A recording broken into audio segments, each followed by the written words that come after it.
அன்பார்ந்த mind and money channel viewers அனைவருக்கும் வணக்கம். ஸோ இன்னைக்கு போஸ்ட் மார்க்கெட் ரிப்போர்ட் பார்க்கலாம். இன்னைக்கு நிஃப்டி பார்த்தீங்கன்னா ஆல்மோஸ்ட் ரேஞ்ச் பவுண்ட்லேயே தான் இருந்தது. ஒன்றும் பெரிய அப்ஸ் அண்ட் டவுன்ஸ் இல்லை. ஸோ ஃபைனலாக பார்த்தீங்கன்னா ஒரு 23,696 இறங்கி ஒரு 43 பாயிண்ட்ஸ் டவுனில் முடிஞ்சது. நிஃப்டி 50ல பார்த்தீங்கன்னா ஆல்மோஸ்ட் ஒரு 25 ஸ்டாக் அட்வான்ஸ்லையும் ஒரு 25 ஸ்டாக்கு நெகட்டிவ்ல இருந்தது. ஸோ போத் சென்செக்ஸும் நிஃப்டியும் வந்து பார்த்தீங்கன்னா ரேஞ்ச் பவுண்டில் தான் இருந்தது இன்னைக்கு. மிட் கேப் பார்த்தீங்கன்னா ஆல்மோஸ்ட் 1% இன்னைக்கு கெயின் ஆச்சு. சென்செக்ஸ் வந்து பார்த்தீங்கன்னா 313 பாயிண்ட்டும், நிஃப்டி ஒரு 43 பாயிண்ட்டும் இன்னைக்கு டவுனில் முடிஞ்சது. நிஃப்டி பேங்க் பார்த்தீங்கன்னா ஒரு 185 பாயிண்ட் அப்பில் முடிஞ்சது. அதே மாதிரி மிட் கேப் இண்டெக்ஸும் பார்த்தீங்கன்னா ஒரு 367 பாயிண்ட் அப்பில் முடிஞ்சது. கன்சம்ஷன் இதில் வந்து பார்த்தீங்கன்னா இன்னைக்கு அண்டர் பர்ஃபார்மன்ஸில் போயிடுச்சு. அது மேஜராக பார்த்தீங்கன்னா ஏஷியன் பெயிண்ட்டும் டைட்டனும் Q3 ரிசல்ட் வந்ததுக்கப்புறம் மார்க்கெட்டை வந்து அவங்க எதிர்பார்த்த அளவு ரிசல்ட் இல்லாதால ரெண்டு ஸ்டாக்குமே இன்னைக்கு வந்து கீழே இறங்கி 2 to 3% கீழே இறங்கியிருக்கு. டாப் 5 நிஃப்டி லூசர்ஸ் யாருன்னு பார்த்தீங்கன்னா கன்சம்ஷன். இப்போ பார்த்தீங்கன்னா கன்சம்ஷன் இதில் Asian paints, Nestle, Titan, HUL, Britannia இதெல்லாம் கன்சம்ஷன் நேம்ஸ் வந்து இன்னைக்கு எல்லாமே கீழே இறங்கிடுச்சு.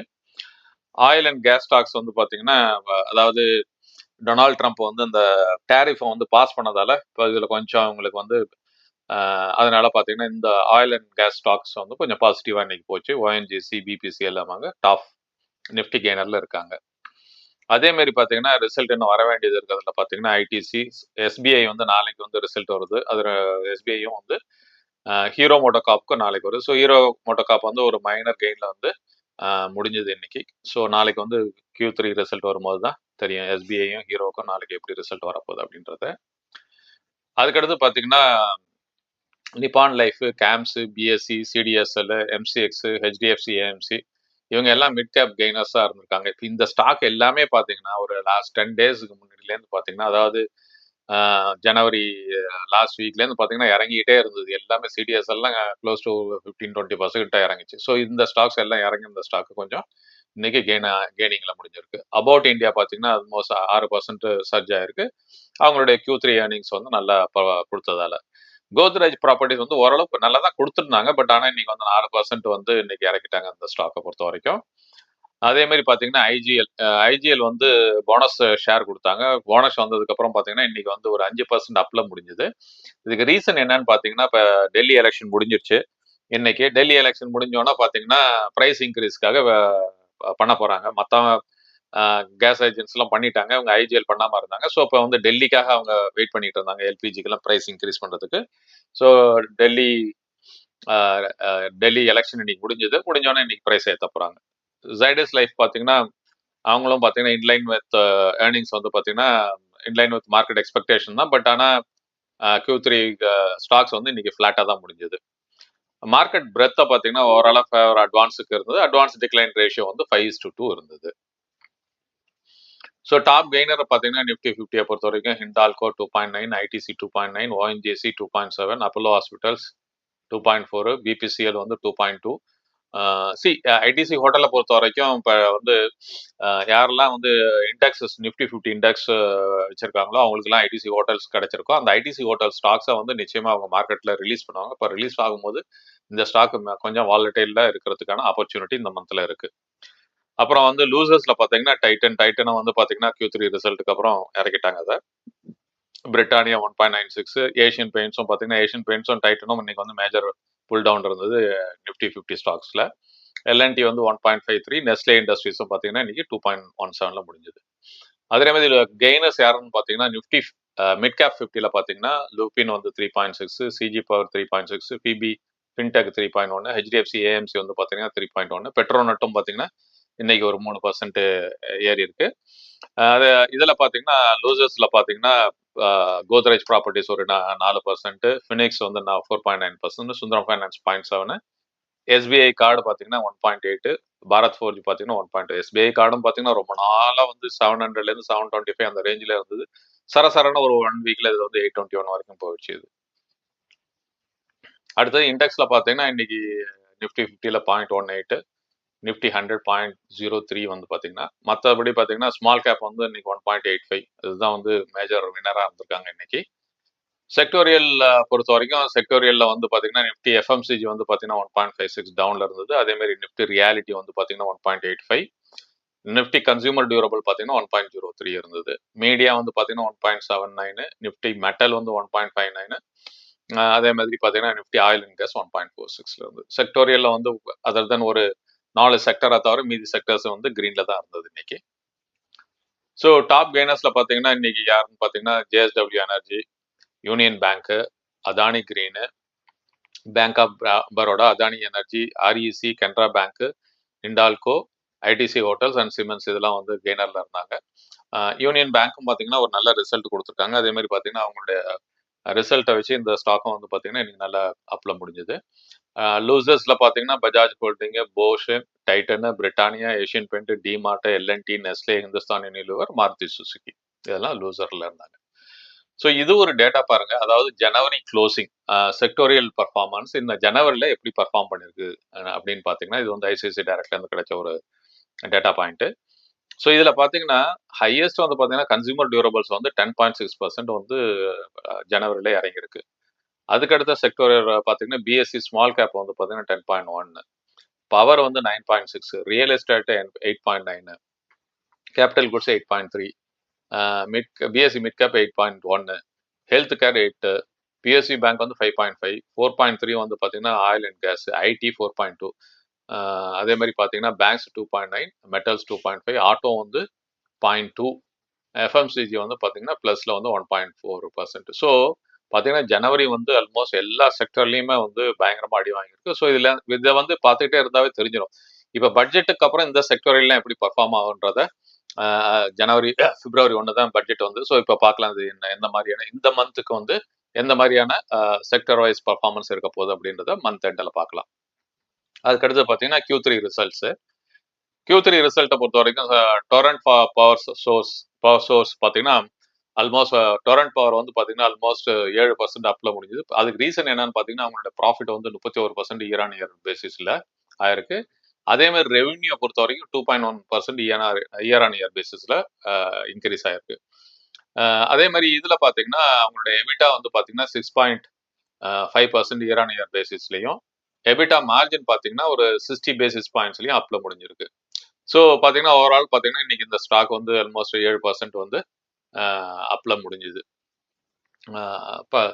பவர் வந்து ஆல்மோஸ்ட் 7%. ஸோ பிப்ரவரி பார்த்தீங்கன்னா கம்பெனி வந்து பார்த்தீங்கன்னா very strong set of third quarter results கொடுத்துருக்காங்க. அடுத்தது பார்த்தீங்கன்னா டாடா பவர், இதுவும் பார்த்தீங்கன்னா இன்னைக்கு 3% ஏறி இருந்துச்சு. பார்த்தீங்கன்னா டாடா பவரும் ஒரு நல்ல ரிசல்ட் கொடுத்துருக்காங்க. அதாவது டாடா கெமிக்கல்ஸ் ரிசல்ட் நல்லா இல்லை, டாடா பவர் வந்து ஒரு நல்ல ரிசல்ட் கொடுத்துருக்காங்க. பட் புரோக்கரேஜை பொறுத்த வரைக்கும் ஒரு மிக்ஸ்ட் அவுட்லுக் தான் இருந்தது. பட் இருந்தாலும் இன்னைக்கு இந்த ஸ்டாக் வந்து ஒரு 3% ஏறி இருக்கு. ஸோ அதில் பார்த்தீங்கன்னா அவங்களுடைய அதாவது கம்பெனியோட ரிப்போர்ட்டட் 10% வந்து பார்த்தீங்கன்னா இயர் ஆன் இயர் வந்து ப்ராஃபிட் வந்து இன்க்ரீஸ் ஆயிருக்கு அப்படின்னு சொல்றாங்க.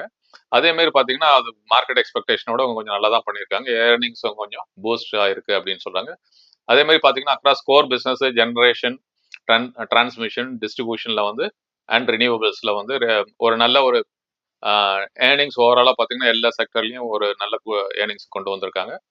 அதுக்கு ரீசன் பார்த்தீங்கன்னா கம்பெனி வந்து கன்சிஸ்டன்ட் ஒரு இது எல்லாமே என்ன ஆப்ரேஷனல் இந்த பவர் செக்டர்ஸ் எல்லாம் பார்த்தீங்கன்னா ஹவு ஆப்ரேஷனல் எஃபிஷியன்சி வந்து பெரிய ஒரு இதாக இருக்கும். ஸோ இவங்களை பொறுத்த வரைக்கும் நல்ல ஒரு ஆப்ரேஷன் எஃபிஷியன்சி கொடுத்ததால தான் இந்த ரிசல்ட்டை வந்து டெலிவரி பண்ண முடிஞ்சது. அதே மாதிரி பார்த்தீங்கன்னா இந்த லாஸ்ட் 21 கண்டினியூஸாக ஒரு 21 குவார்ட்டர்ஸ் வந்து ப்ராஃபிட் க்ரோத் கொடுத்துக்கிட்டே இருக்கிறாங்க. ஸோ டாடா பவர் பார்த்தீங்கன்னா இப்போ அதானி பவரை கம்பேர் பண்ணும்போது டாடா பவரும் வந்து ஒரு நல்ல வேல்யூபிள் ஸ்டாக் தான். பார்க்கணும் இப்போ கண்டினியூஸாக என்ன ஆக போகுது அப்படின்றது. அதே மாதிரி பார்த்தீங்கன்னா ஃபோர்ஸ் மோட்டார் ஷேரை வந்து இன்னைக்கு 10% ஜம்ப் ஆச்சு. ஆனால் ஜனவரி சேல்ஸ் நல்லா இருக்கிறதுனால இந்த ஃபோர்ஸ் மோட்டார் நானும் பார்த்துட்டு இருக்கேன். சில டைம்ல வந்து டபுள் டிஜிட் தான் அடிக்கும். ஒரே நல்ல ஜம்ப், பயங்கர ஜம்ப் கிடைக்கும் இந்த ஸ்டாக்கு. ஜனவரி அவங்களுடைய டொமஸ்டிக் சேல்ஸ் வந்து ஸ்மால் கமர்ஷியல் வெஹிக்கிள் வந்து பார்த்தீங்கன்னா லைட் கமர்ஷியல் வெஹிக்கிள் எல்லாமே வந்து நல்ல ஓவராலாக பார்த்தீங்கன்னா 39.27% வந்து இயர் ஆன் இயர் பேசிஸில் க்ரோத் ஆயிருக்கு. ஸோ ஓவரால் பார்த்தீங்கன்னா சேல்ஸ் இன்க்ளூடிங் எக்ஸ்போர்ட் வந்து பார்த்தீங்கன்னா உங்களுக்கு 20.3% இன்க்ரீஸ் ஆயிருக்கு. ஸோ இதனால வந்து பார்த்தீங்கன்னா ஃபோர்ஸ் மோட்டார்ஸ் ஒரு நல்ல ஜனவரி சேல்ஸ் நல்லா இருந்ததால இந்த ஸ்டாக்கை வந்து 10% அப்ல முடிஞ்சது இன்னைக்கு. அடுத்தது பார்த்தீங்கன்னா டிட்லாகர் ரயில் ஷேர் ஜம்ப், அதுவும் பார்த்தீங்கன்னா 7%. இதில் பார்த்தீங்கன்னா இவங்க என்ன பண்ணாங்கன்னா ship building, marine time system and safety signalling system வந்து அவங்களுடைய பார்ட் ஆஃப் எக்ஸ்பான்ஷன் ஸ்ட்ராட்டஜியில் இருக்கு. அதே மாதிரி இவங்க வந்து பார்த்தீங்கன்னா ஒரு நல்ல இந்த ஸ்டாக்கும் பார்த்தீங்கன்னா நல்ல ஒரு டெட்லாகரும் வந்து ஒரு டீசெண்டான ஒரு ஸ்டாக்கு. பட் இது வந்து எல்லாருமே முதல்ல வந்து ஒரு பயங்கர என்ன சொல்றது ஒரு ஃபேவரான ஸ்டாக்காக இருந்துகிட்டு இருந்தது. பட் ஆனால் இது வந்து ரிப்போர்ட்டும் நல்லா கொடுத்துருக்கு. இந்த ஸ்டாக் வந்து ஒரு வாட்ச் பண்ண வேண்டிய ஸ்டாக்கு. ஸோ இவங்களை பொறுத்த வரைக்கும் பார்த்தீங்கன்னா ship building, marine time projects, specialized வெசல்ஸும் இவங்க பண்ணுறாங்க. அதே மாதிரி ஃபாஸ்ட் பெட்ரோல் வெசல்ஸும் இவங்க இந்தியன் கோஸ்ட் கார்டுக்கு பண்ணி தராங்க. அதே மாதிரி பேசஞ்சர் ஃபெரியும் இவங்கள வந்து எக்ஸ்போர்ட் பண்ணுறாங்க. ஸோ அதே மாதிரி பார்த்தீங்கன்னா கோஸ்ட் கார்டு ரிசர்ச் வெசலுக்கும் இவங்க வந்து சப்ளை பண்ணுறாங்க. ஸோ அதனால இந்த ஸ்டாக் வந்து டில்டாகர் வந்து ஓரளவு ஒரு நல்ல ஸ்டாக். லெமன் ட்ரீ ஹோட்டல்ஸ் பார்த்தீங்கன்னா இன்னைக்கு 4% ஜம்ப் ஆயிருக்கு. அவங்களுடைய Q3 ப்ராஃபிட், நெட் ப்ராஃபிட் வந்து பார்த்தீங்கன்னா ஆல்மோஸ்ட் 77% வந்து ஜம்ப்ல முடிஞ்சிருக்கு. அதுவும் பார்த்தீங்கன்னா இவங்க லெமன் ட்ரீயும் பார்த்தீங்கன்னா இது லெமன் ட்ரீயும் ஏன் அப்படின்னு பார்த்தீங்கன்னா எல்லாமே இப்போ அந்த தேர்ட் குவார்ட்டர்ல வந்து மேரேஜ் சீசன்ல இருக்கும்போது நல்ல புக்கிங், ஹோட்டல்ஸ் புக்கிங் இப்போ நிறைய இடத்துல பார்த்தீங்கன்னா மேரேஜ் சீசன்ல வந்து ஹோட்டல்ஸ்ல மேரேஜ் பண்றது ஒரு அதாவது ஒரு ஹை நெட்வொர்க் ப்ரொஃபைல்லாம் வந்து இப்போ ஹோட்டல்ஸ் தான் மேரேஜ் பண்றதால இப்போ எல்லா ஹோட்டல் இண்டஸ்ட்ரியுமே பார்த்தீங்கன்னா மேரேஜ் சீசன்ல ஒரு நல்ல ஒரு ரெவன்யூ இருக்கும் அவங்களுக்கு. ஸோ இவங்க வந்து பார்த்தீங்கன்னா ஆல்மோஸ்ட் 290 crores வந்து ரெவன்யூ காமிச்சிருக்காங்க. இன்கம் பார்த்தீங்கன்னா அதே மாதிரி பார்த்தீங்கன்னா ஆல்மோஸ்ட் ஒரு 385 கோடி ரூபாய் இன்கம் இன்க்ரீஸ் ஆயிருக்கு. ஸோ இது வந்து பார்த்தீங்கன்னா highest ever third quarter income in this year அப்படின்னு கொடுத்துருக்காங்க. ஸோ ஹையஸ்ட் எவர் ரெவன்யூ இது வந்து இன்கம் வந்து காமிச்சிருக்காங்க. ஸோ அதனால இன்னைக்கு இந்த ஸ்டாக் வந்து ஒரு 4% ஏறிச்சு. மெட்ரோபாலிஸ் ஹெல்த் கேர் ஷேரும் வந்து பார்த்தீங்கன்னா ஆல்மோஸ்ட் ஒரு 5%. அதுக்கும் ரீசன் பார்த்தீங்கன்னா Q3 ரிசல்ட் தான். இன்னைக்கு வந்து பார்த்தீங்கன்னா நல்ல ஸ்டாக்ஸ் எல்லாம் அதனாலயே மிட் கேப் ஸ்டாக்ஸ்லாம் இன்னைக்கு வந்து விளையாடி இருக்குன்னு நினைக்கிறேன். ஸோ எல்லாமே இந்த செக்மெண்ட் பார்த்தீங்கன்னா மிட் கேப், ஸ்மால் கேப்ல வந்து உள்ள ஸ்டாக்ஸ் வந்து நல்ல ஏர்னிங் ரிசல்ட், Q3 ரிசல்ட் வந்து நல்ல ரிசல்ட் கொடுத்துருக்காங்க. அடுத்தது பேஜ் இண்டஸ்ட்ரீஸ் பார்த்தீங்கன்னா அவங்க வந்து இந்த ஜாக்கி இருக்கு இல்லைங்களா, ஸோ அண்டர்வேர்ஸ் அவங்க தான் பேஜ் இண்டஸ்ட்ரீஸ். அவங்கள பொறுத்த வரைக்கும் பார்த்தீங்கன்னா அது கொஞ்ச நாளா கொஞ்சம் தடுமாற்றத்திலே இருந்துகிட்டு இருந்தது. பட் ஆனால் Q3 வந்து பார்த்தீங்கன்னா எல்லாம் தீபாவளி, எல்லாம் மேரேஜ் சீசன். ஸோ அந்த டைம் Q3 வந்து பார்த்தீங்கன்னா இந்த மாதிரி இது வந்து நல்லா பர்ஃபார்ம் பண்ணியிருக்கும் டெக்ஸ்டைல் இண்டஸ்ட்ரியை பொறுத்த வரைக்கும். ஸோ அதனால பார்த்தீங்கன்னா இவங்களோட ரெவன்யூ வந்து almost 1.14% year on year growth இருக்கு. ப்ராஃபிட் பிஃபோர் டேக்ஸ் பார்த்தீங்கன்னா 36.07 இருக்கு. நெட் ப்ராஃபிட்டை பொறுத்த வரைக்கும் இவங்களுக்கு 34.35% நெட் ப்ராஃபிட்டும் காமிச்சிருக்காங்க. சேல்ஸ் வால்யூம் பார்த்தீங்கன்னா ஓரளவு 4.7% வந்து இயர் ஆன் இயர் பேசிஸில் க்ரோ ஆயிருக்கு. ஸ்ட்ராங் ப்ராஃபிட் க்ரோத் கொடுத்துருக்காங்க. Fuelled rising revenue and efficient cost கண்ட்ரோலில் அதை காஸ்ட் கண்ட்ரோல் பண்ணி அவங்க கொண்டு எப்பயுமே வந்து மார்க்கெட்டில் வந்து ப்ரெஷர் வந்தோன்னா காஸ்ட் கண்ட்ரோல் வந்து எந்த ஒரு கம்பெனிக்கும் ஒரு மேஜர் ஏரியாவில் வந்து காஸ்ட் கண்ட்ரோல் எப்படி பண்ணலாம் அப்படின்றதான் பார்ப்பாங்க. அதே மாதிரி பார்த்தீங்கன்னா அவுட்லுக்கை பொறுத்த வரைக்கும் Indian apparel retail sector conference short term headwinds due to damped consumer சென்டிமெண்ட்டும் வந்து பார்த்தீங்கன்னா கொஞ்சம் அர்பன்லாம் கன்சியூமர் சென்டிமெண்ட்ஸ் கொஞ்சம் போராக இருந்து பார்க்கலாம். இப்போ இந்த இன்கம் டேக்ஸில் வந்து அப் டு 12 lakhs வந்து ரிபேட் கொடுத்துறதுக்கால அர்பன் மார்க்கெட்ல ரிவைவ் ஆகுதா, கன்சம்ஷன் ரிவைவ் ஆகுதான்றதை பொறுத்திருந்து பார்க்கணும். பட் இதை பொறுத்த வரைக்கும் என்னன்னு பார்த்தீங்கன்னா எக்கானமி எக்ஸ்பான்ஷன் ஆகும்போது, அர்பனைசேஷனும் எக்ஸ்பான்ஷன் ஆகும்போது பேசிக்காக வந்து டிஸ்போசபிள் இன்கம் இன்க்ரீஸ் ஆச்சுன்னா இந்த மாதிரி பிராண்டட் ஐட்டம்லாம் வந்து கன்சம்ஷன் இன்க்ரீஸ் ஆக ஆரம்பிக்கும். ஸோ அதனால பேஜ் இண்டஸ்ட்ரியை பொறுத்த வரைக்கும் ஒரு நல்ல ரிசல்ட் தான் கொடுத்துருக்காங்க. அடுத்து பார்த்தீங்கன்னா இன்ஃபோ எட்ஜ், இவங்க வந்து Q3 ரிசல்ட் கொடுத்துருக்காங்க. இன்ஃபோ எட்ஜ் கம்பெனி பார்த்தீங்கன்னா அதாவது பார்த்தீங்கன்னா எம்ப்ளாய்மெண்ட் இந்த இது Naukri.com, அதே மாதிரி மேட்ரிமோனியல் சைட் பார்த்தீங்கன்னா jeevanShanti.com, அடுத்தது வந்து ரியல் எஸ்டேட்டை பொறுத்த வரைக்கும் 99acres.com, எஜுகேஷனை பொறுத்த வரைக்கும் Shiksha.com. ஸோ இதெல்லாம் வந்து பார்த்தீங்கன்னா இன்ஃபோ எட்ஜ் வந்து அவங்க பண்ற பிஸ்னஸ் ஏரியாஸ் இதெல்லாம் வந்து பார்த்தீங்கன்னா இவங்களும் பார்த்தீங்கன்னா ரெவன்யூ ஃப்ரம் ஆப்ரேஷன் வந்து இயர் ஆன் இயர் பேசிஸில் ஆல்மோஸ்ட் 15.2% இன்க்ரீஸ் ஆயிருக்கு. ப்ராஃபிட் பிஃபோர் டேக்ஸ் பார்த்தீங்கன்னா 94.84% வந்து year on year basis. Net ப்ராஃபிட்டும் பார்த்தீங்கன்னா ஆல்மோஸ்ட் 141% வந்து இன்க்ரீஸ் ஆயிருக்கு. ஒரு நல்ல இன்ஃபோ எட்ஜ் வந்து பார்த்தீங்கன்னா ஒரு நல்ல Q3 ரிசல்ட்டை கொடுத்துருக்காங்க. ஸோ இவங்களை பொறுத்த வரைக்கும் பார்த்தீங்கன்னா வெர்டிக்டான blockbuster significant profile in EPS jump showcasing strong financial gains. Overall verdict பார்த்தீங்கன்னா good exceptional net profit growth due to investment gains, strong execution and improved earning efficiency. So அதனால வந்து பார்த்தீங்கன்னா இன்ஃபோ எட்ஜுக்கு வந்து மார்க்கெட்டில் வந்து ஒரு தம்ஸ் அப் கொடுத்துருக்காங்க. About இந்தியாவும் பார்த்தீங்கன்னா இவங்களும் ஓவரால் வெர்டிக்ட் என்ன பொறுத்த வரைக்கும் good. Abbott India continues to show strong earnings growth despite minor revenue fluctuation. So ரெவன்யூவில் கொஞ்சம் ஃப்ளக்சுவேஷன் இருந்தாலும் ஓவரால் பார்த்தீங்கன்னா இவங்களுக்கு வந்து நெட் ப்ராஃபிட் அதெல்லாம் நல்லா கொடுத்ததால இதுவும் வந்து நல்ல ஒரு Q3 ரிசல்ட் நல்ல பர்ஃபார்மன்ஸ் கொடுத்துருக்காங்க. அதுக்கடுத்து பார்த்தீங்கன்னா ஜைடஸ் லைஃப் இவங்களோட Q3 ரிசல்ட்டை பொறுத்த வரைக்கும் பார்த்தீங்கன்னா ரெவன்யூ ஃப்ரம் ஆப்ரேஷன்ஸ் பார்த்தீங்கன்னா 16.98% வந்து இயர் ஆன் இயர் பேசிஸ் கூட காமிச்சிருக்காங்க. ப்ராஃபிட் பிஃபோர் டேக்ஸ் பார்த்தீங்கன்னா 27.96. நெட் ப்ராஃபிட்டை பொறுத்த வரைக்கும் 33.26 ஓவரால. அவங்களுடைய குவார்டர் ஆன் குவார்டர் வெர்டிக்ட் பார்த்தீங்கன்னா mixed performance. Revenue slightly increase ஆயிருக்கு, பட் பிபிடி வந்து டிக்ளைன் ஆயிருக்கு due to higher cost or one time எக்ஸ்பென்சஸால. இயர் ஆன் இயர் வெர்டிக்டை பொறுத்த வரைக்கும் good revenue and profit showed strong double digit growth year on year பேசிஸ்ல indicating business expansion and strong demand. So overall verdict என்ன சொல்றாங்கன்னா good. Zydus Life Science maintains strong revenue momentum and profitability despite a slight quarter on quarter basisல dip in PBT-ல தவிர மற்றபடி overall performance நல்லா இருக்கு அப்படின்னு சொல்றாங்க.